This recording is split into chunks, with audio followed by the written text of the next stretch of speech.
You become what you speak to yourself. This isn't just a poetic statement. It is a powerful truth that shapes your life every single day. The words you whisper in your mind when no one else is around are planting seeds. Over time, those seeds take root. They grow into beliefs, habits, and ultimately the identity you carry into the world. If those words are soaked in doubt, fear, and limitation, don't be surprised when you begin to feel unworthy, incapable, and stuck. But when your words carry confidence, resilience, and belief, something shifts inside you. Your mindset, your posture, your energy. You don't just feel different, you become different. Most people don't realize that the voice in their head is more than background noise. It's a builder.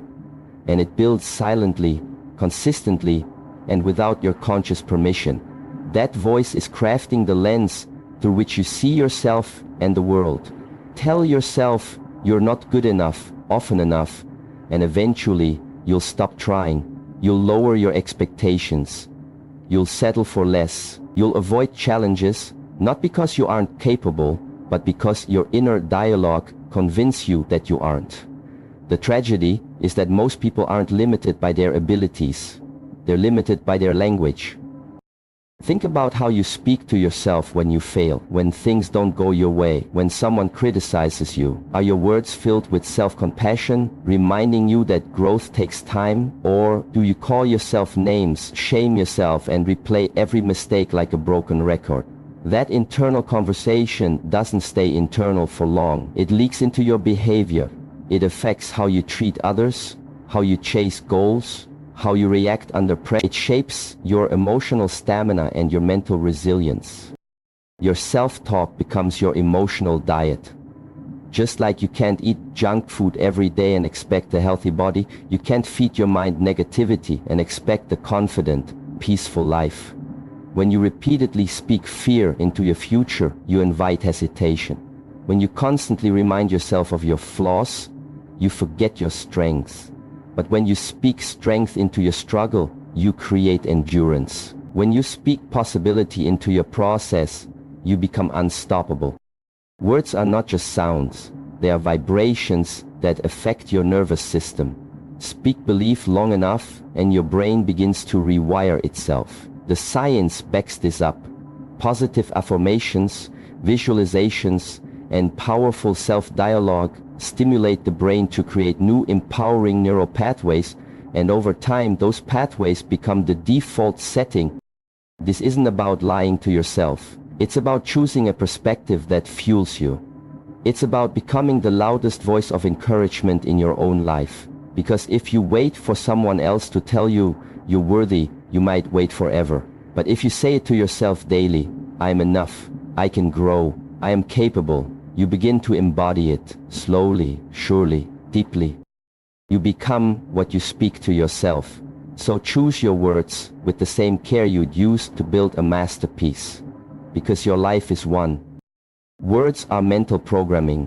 Every sentence you repeat to yourself becomes a line of code in the operating system of your mind. Self-talk isn't just about sounding positive or motivated. It's the actual script your brain uses to interpret the world, to make decisions, and to shape how you experience life. What you say to yourself becomes the default setting your brain falls back on, especially in moments of stress, failure, or uncertainty. That's why changing the language you use internally is not just helpful, it's transformative. Imagine your brain as a highly advanced computer. Every time you tell yourself, I'm not good enough, I always mess things up, or this is just who I am, you're programming that machine to behave in alignment with those statements. And like any machine, it follows instructions without question. The brain processes those words as truth, not suggestion. It responds to your internal script by releasing emotions, activating neural pathways, and building habits that reinforce what you just said. When you repeatedly tell yourself that you're incapable, your brain starts highlighting all the evidence that supports that belief.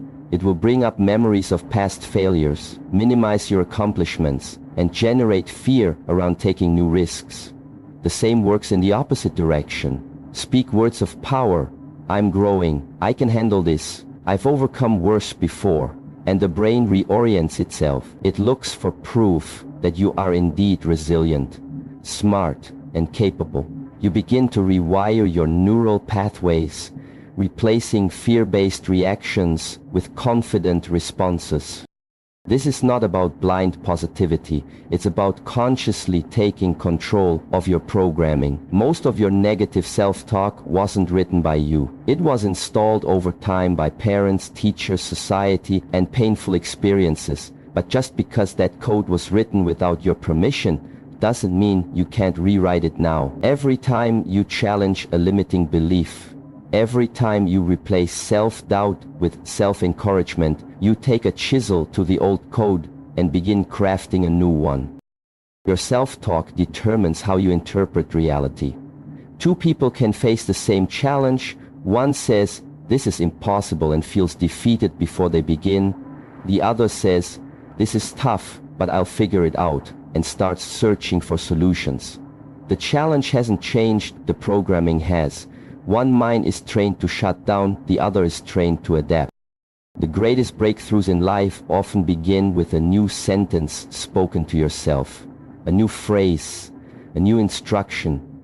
When you say, "I deserve better," your mind starts building the path to make that a reality.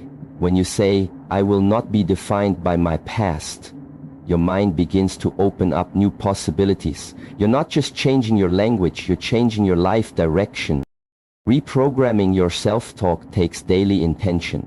It won't happen overnight, but over time, with repetition and belief, the script changes. And when the script changes, the outcome changes. Because your mind runs on the words you feed it, choose them like your life depends on it, because it does.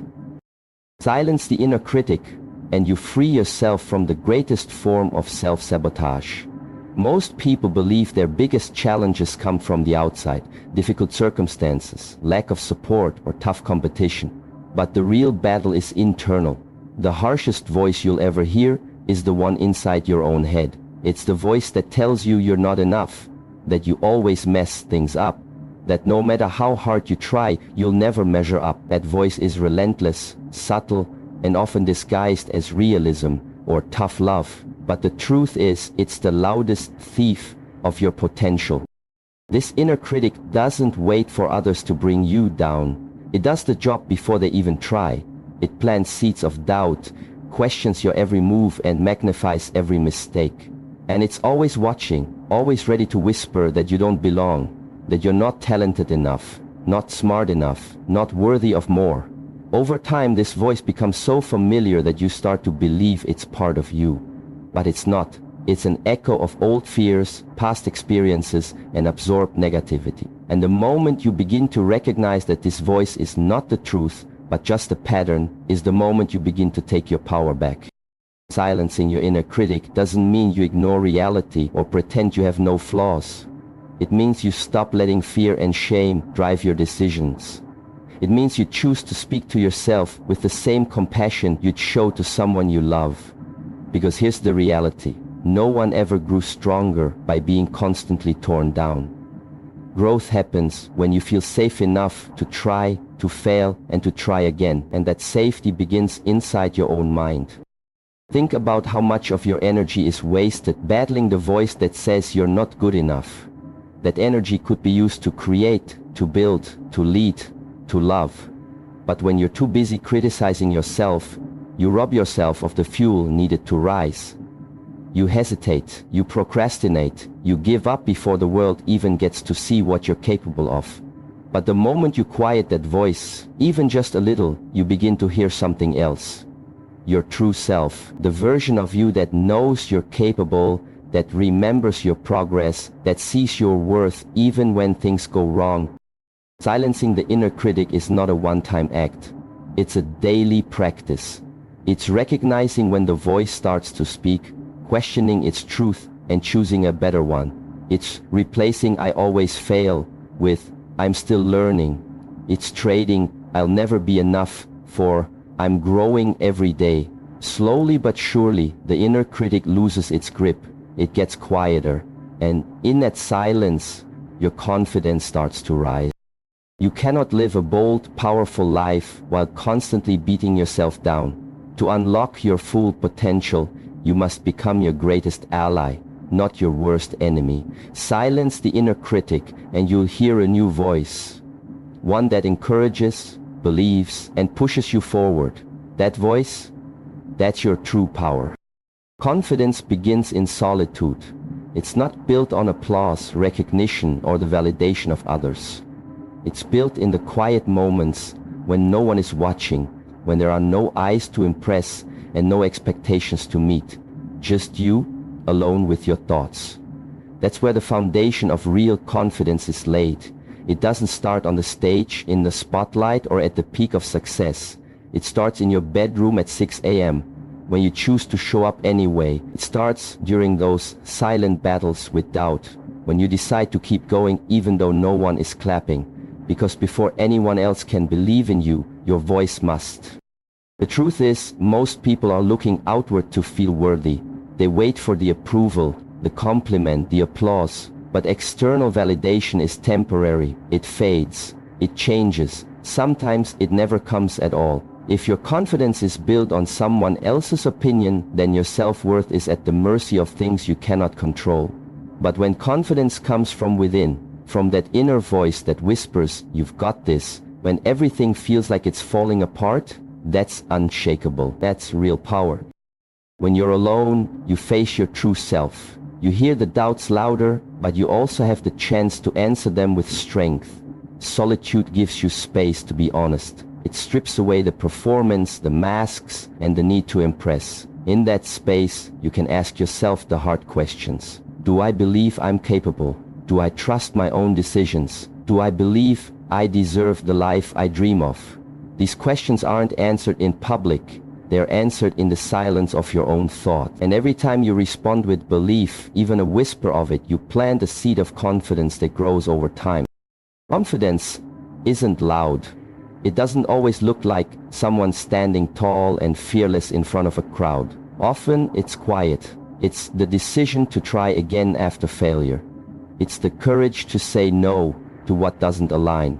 It's the choice to trust your intuition even when others don't understand. These decisions are usually made alone, and every time you choose to back yourself when no one's around to validate it, you build strength that no one can take from you. That's why solitude is sacred. It's not loneliness. It's the training ground of greatness. Champions, leaders, and creators all have one thing in common. They've learned to trust their own voice before anyone else did.